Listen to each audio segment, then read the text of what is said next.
Hello നമസ്കാരം, എല്ലാവർക്കും പുതിയൊരു വീഡിയോയിലേക്ക് സ്വാഗതം. കഴിഞ്ഞ ദിവസമായിരുന്നു നടി മീര നന്ദന്റെ കല്യാണം കഴിഞ്ഞത്. അപ്പൊ കല്യാണം കഴിഞ്ഞപ്പോൾ വരന്റെയും വധുവിന്റെയും ഫോട്ടോസും വീഡിയോസും ഒക്കെ നിരവധി ന്യൂസ് ചാനലുകളിലും യൂട്യൂബ് ചാനലുകളിലും ഒക്കെ വന്നു. അപ്പൊ ഈ ഒരു ഫോട്ടോസിന്റെ വീഡിയോസിന്റെ അടിയിൽ വന്ന കമന്റുകൾ വായിച്ചപ്പോഴാണ് എനിക്ക് ഒരു കാര്യം മനസ്സിലായത്. 100% പെർഫെക്റ്റ് ആയിട്ടുള്ള എല്ലാം തികഞ്ഞവരായിട്ടുള്ള ഒരുപാട് മലയാളികളാണ് നമ്മൾക്കിടയിലുള്ളത്. നമുക്ക് അഭിമാനിക്കാം ആ ഒരു കാര്യം ഓർത്ത്. അതായത് ഇവർക്ക് യാതൊരുവിധ കുറവുകളും ഇല്ല, ഒരു ഡിസബിലിറ്റീസും ഇല്ല. ഫിസിക്കലിയും മെന്റലിയും 100% പെർഫെക്റ്റ് ആണ് ഇവരെല്ലാം. അതായത് ദൈവം അച്ചിൽ വാർത്തെടുത്താണ് ഇവരെ ഇങ്ങോട്ടേക്ക് വിട്ടേക്കുന്നത്. അങ്ങനെ ഒരുപാട് മലയാളികളാണ് നമ്മുടെ ഇടയിലുള്ളത്. അവർ ശ്വാസം മുട്ടിയാണ് ജീവിക്കുന്നത്. ഒത്തിരി ഡിസബിലിറ്റീസും ഫിസിക്കൽ ഇംപെർഫെക്ഷൻസും ഒക്കെ ഉള്ളവരുടെ ഇടയിൽ അവർ ശ്വാസം മുട്ടിയാണ് ജീവിക്കുന്നത് എന്നുള്ളത് ആ ഒരു കമന്റ് സെക്ഷൻ കണ്ടു കഴിഞ്ഞാൽ നിങ്ങൾക്ക് മനസ്സിലാവും. ഇനി വേറൊരു കാര്യം കൂടി ആ ഒരു കമന്റ് സെക്ഷൻ കണ്ടു കഴിഞ്ഞാൽ നമുക്ക് മനസ്സിലാവും. അതായത് 100% പ്രബുദ്ധരാണ്, വിദ്യാസമ്പന്നരാണ് എന്ന് അഹങ്കരിച്ച് നടക്കുന്ന മലയാളികളുടെ തനിക്കൊണം ആ കമന്റ് സെക്ഷൻ വായിച്ചു കഴിഞ്ഞാൽ ഓരോ വ്യക്തികൾക്കും മനസ്സിലാവും. അത്രയ്ക്ക് മോശമായ രീതിയിൽ, അത്രയ്ക്ക് വൾഗർ ആയിട്ടുള്ള രീതിയിലാണ് ഓരോ കാര്യങ്ങൾ ആൾക്കാർ എഴുതി കൂട്ടിയിരിക്കുന്നത്.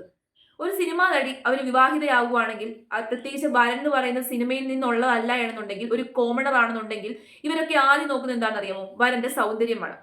ഈ സൗന്ദര്യം എന്ന് ഞാൻ ഉദ്ദേശിച്ചത് കുറെ ബ്യൂട്ടി സ്റ്റാൻഡേർഡുകൾ ഉണ്ടല്ലോ നമ്മുടെ നാട്ടില്. അപ്പൊ ഈ ഒരു ബ്യൂട്ടി സ്റ്റാൻഡേർഡുകൾക്ക് ഉള്ളിൽ നിൽക്കുന്നയാളാണോ വരൻ എന്ന് ആദ്യം നോക്കും. അങ്ങനെ അല്ല എന്നുണ്ടെങ്കിൽ ആൾക്കാർ എത്തുന്ന നിഗമനം എന്താണ്? ആ വരൻ പണക്കാരനായിരിക്കും. ഒന്നെങ്കിൽ പണം വേണം, അല്ലെങ്കിൽ സൗന്ദര്യം വേണം. ഇത് രണ്ടും ഇല്ലെന്നുണ്ടെങ്കിൽ ഇവളുമാരൊന്നും നോക്കത്തില്ലല്ലോ. അങ്ങനെ ഒരു നിഗമനത്തിലേക്ക് ആളുകൾ എത്തിച്ചേരും. ഇനി അതും പോരാഞ്ഞിട്ട് അദ്ദേഹത്തിന്റെ മുഖത്തിന്റെ ആ ഒരു അപ്പിയറൻസിനെയും അദ്ദേഹത്തിന്റെ സൗന്ദര്യത്തെ കുറിച്ചും അങ്ങ് വിലയിരുത്തിയേക്കാണ്. പക്ക ബോഡി ഷേമിംഗ് കമന്റുകൾ. അയാൾക്ക് മൂക്കിന് എന്തോ ചെറിയൊരു നീട്ടമുണ്ട്, മൂക്കിന് എന്തോ വളവുണ്ട്, ഏതോ കാർട്ടൂൺ കഥാപാത്രത്തിന്റെ കൂട്ടിരിക്കുന്നു, കാർട്ടൂൺ കഥാപാത്രത്തെയൊക്കെ വെച്ച് ഉപമിക്കുന്നു. എന്നാൽ ആ വ്യക്തിയുടെ ബാക്ക്ഗ്രൗണ്ട് എന്താണെന്നോ, ആ വ്യക്തിക്ക് നല്ല ജോലി ഉണ്ടെന്നോ, ആ വ്യക്തിക്ക് സ്വഭാവം ഉണ്ടെന്നോ, ഇതൊന്നും ആൾക്കാർക്ക് അറിയണ്ട. ആ കാര്യത്തെക്കുറിച്ചൊന്നും ആരും ബോധേഡല്ല. ഇനി അടുത്തൊരു വിഭാഗമുണ്ട്. ഏതെങ്കിലും സിനിമാ നടി കല്യാണം കഴിക്കുമ്പോഴേക്കും അവരുടെ വിചാരം എന്താണ്? കൂടിപ്പോയ 2 വർഷത്തേനല്ലേ, എന്തിനാണോ ഇങ്ങനെ ആൾക്കാരെ കാണിക്കാൻ വേണ്ടി കെട്ടിയൊരുങ്ങുന്നത്? ഈ രീതിയിലാണ്. സി ഒരു വ്യക്തിയും, അതായത് ഒരു വ്യക്തി ഇപ്പൊ സിനിമാ നടി ആയിക്കോട്ടെ, ആരായിക്കോട്ടെ, എല്ലാ ആൾക്കാരും കല്യാണം കഴിക്കുന്നത് ലൈഫ് ലോങ് ആ ഒരു വിവാഹ ബന്ധം മുന്നോട്ട് പോകുമെന്ന പ്രതീക്ഷയോടുകൂടി തന്നെയാണ്. അതിപ്പോ സിനിമാ നടിമാരല്ല, ഏത് വ്യക്തിയായാലും അങ്ങനെ ആ ഒരു പ്രതീക്ഷയിലാണ് കല്യാണം കഴിക്കുന്നത്.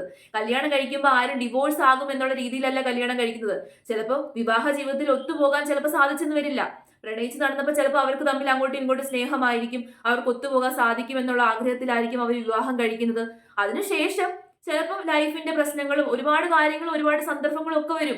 ആ ഒരു സമയത്ത് ചിലപ്പോൾ അവർക്ക് ഒത്തുപോകാൻ പറ്റുന്നില്ല എന്ന് തോന്നിയപ്പോൾ അവർ വിവാഹമോചനം നടത്തുന്നു. ചിലപ്പോൾ 3-4 വിവാഹമോചനം നടത്തുന്നവരുണ്ട്. അതൊക്കെ അവരുടെ ഇഷ്ടമല്ലേ?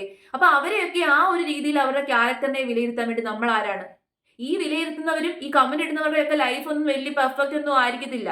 എല്ലാ ഇംപെർഫെക്ഷൻസിന്റെ കൂമ്പാരത്തിന്റെ മണ്ടയ്ക്ക് കയറി ഇരുന്നിട്ടായിരിക്കും ഇവർ ഈ കമന്റുകളൊക്കെ ഇടുന്നത്. ഇവർ ഈ വൾഗർ ആയിട്ടുള്ള രീതിയിൽ ഓരോ വ്യക്തികളെ ജഡ്ജ് ചെയ്യുന്നത്. ബോഡി ഷേമിംഗ് ചെയ്യാൻ പാടില്ല എന്ന് പറഞ്ഞു കഴിഞ്ഞാലും ബോഡി ഷേമിംഗ് ചെയ്തുകൊണ്ടേയിരിക്കും. ഒരു വ്യക്തിയുടെ ക്യാരക്ടർ, ഒരു വ്യക്തിയുടെ ജീവിത രീതി, ഒരു വ്യക്തിയുടെ ജോലി, അയാളുടെ കഴിവുകളൊക്കെ നിർണ്ണയിക്കുന്നത് അയാളുടെ മുഖ സൗന്ദര്യം അല്ലെങ്കിൽ അയാളുടെ കയ്യിലെ പൈസ വെച്ചിട്ടാണ് ആൾക്കാർ. ഈ രീതിയിൽ എന്തിനാണ് ജഡ്ജ് ചെയ്യുന്നത്? ഇനി വേറൊരു വിഭാഗമുണ്ട്, അതാണ് ഏറ്റവും വൾഗർ ആയിട്ടുള്ള വിഭാഗം. മീരാനന്ദൻ എന്ന് പറയുന്ന വ്യക്തി പോക്ക് കേസാണ്. അവരങ്ങ് എഴുതി വെച്ചേക്കാണ്.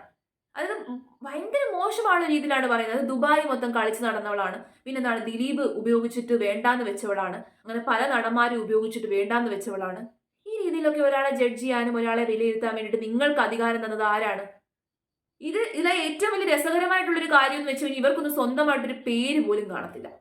ഒരു പേര് പോലും ഇല്ലാതെ ആരുടെയൊക്കെയോ പേര് കടമെടുത്തിട്ടാണ് ഇവർ വന്നിരുന്ന് എന്ത് ചെയ്യുന്നത്? ഈ പ്രസംഗങ്ങളൊക്കെ നടത്തിക്കൊണ്ടിരിക്കുന്നത്. എല്ലാ ആൾക്കാരും ലൈഫിൽ അങ്ങ് 100% പെർഫെക്റ്റ് ആണോ? സൗന്ദര്യത്തിന്റെ കാര്യത്തിൽ, ഫിസിക്കൽ ബോഡിയുടെ കാര്യത്തിൽ 100% പെർഫെക്റ്റ് ആണോ?